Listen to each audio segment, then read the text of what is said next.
आपण पाहत आहात लोकप्रबोधन, सर्वसामान्य जनतेचा हक्काचा न्यूज चॅनल।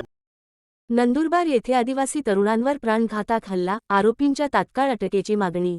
नंदुरबार येथे 16 मार्च 2026 रोजी शहरातील MS39 खानदेश जंक्शन हॉटेलमध्ये आदिवासी तरुणांवर प्राणघातक हल्ला झाल्याची धक्कादायक घटना घडली। आदिवासी तरुणांवर प्राणघातक हल्ला झाल्याची धक्कादायक घटना CCTV फुटेजमध्ये दिसत आहे। मनोज साबळे, अक्षय कोकणी व त्यांच्या कुटुंबियांवर लोखंडी रॉड, काठ्या आदींनी हल्ला करण्यात आला। या प्रकरणात प्रफुल्ल रघुवंशीसह अनेक संशयित आरोपींचा सहभाग असल्याचे समोर आले आहे। हल्लेखोरांनी हॉटेलमध्ये तोडफोड करून भीतीचे वातावरण निर्माण केले। घटनेपूर्वी वाद होऊन आरोपींनी 15 ते 20 लोकांना बोलावल्याचे सांगितले जात आहे।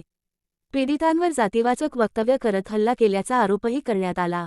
या घटनेचा बिरसा फायटर्स संघटनेने तीव्र निषेध केला व आरोपींवर कठोर कारवाई न केल्यास आंदोलन छेडण्याचा इशारा दिला।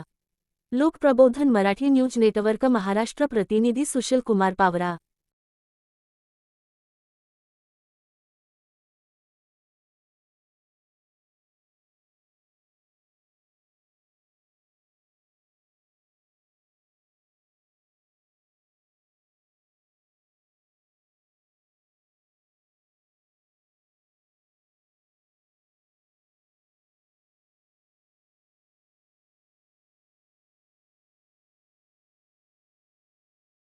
या प्रकरणामागील हल्ल्याचा पुढील तपास पोलीस प्रशासन करीत आहे। पाहत रहा लोकप्रबोधन मराठी न्यूज नेटवर्क महाराष्ट्र।